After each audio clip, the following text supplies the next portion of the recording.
Hi అండి. నేను YouTube చూస్తుంటే ఒక వీడియో వచ్చింది. అందులో అమ్మ అమ్మ అని పిలిచే వీడియో ఒకటి పెట్టిండ్రు.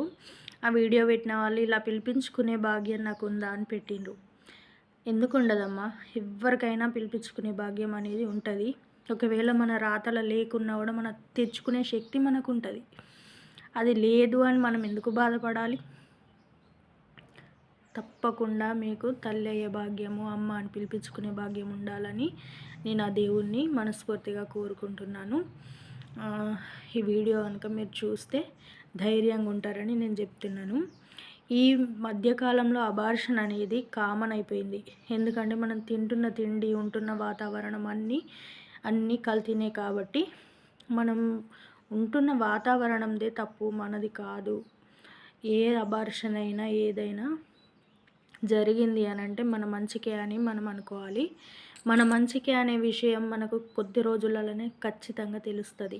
దేవుడు ఏది చేసినా కూడా మనకు రాంగ్ చెయ్యడు అనేది మాత్రం వాస్తవమైన నిజం. ఒప్పుకోకున్నా దేవుడు మనల్ని పరీక్ష పెట్టండి మనకు ఏ విలువైంది వస్తువు కానీ ఇవ్వడు అని అంటారు.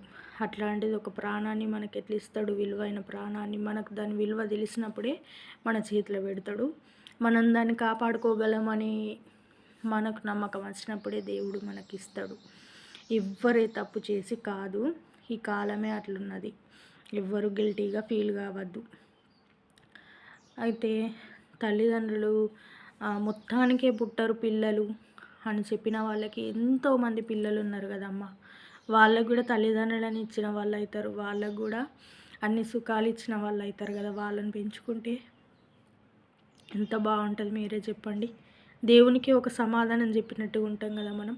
అప్పుడు దేవుడు ఏంది మనల్ని ఇట్లా లేకుండా చేసేది? చెప్పండి మీరే. ఎవ్వరూ బాధపడద్దు. అబార్షన్ అయిన వాళ్ళు కానీ ఎవ్వరు కానీ అస్సలు బాధపడకూడదు. చెట్టే ఉండగా పళ్ళకు కొదువా? చెప్పండి. మీ ఆరోగ్యం జాగ్రత్తగా చూసుకోండి.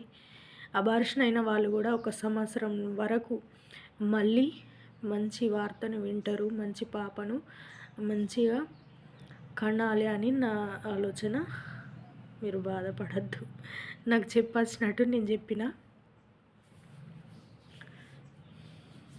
ఎవరు బాధపడద్దు. పిల్లలు లేని వాళ్ళకు తల్లిదండ్రులం అవుదాం.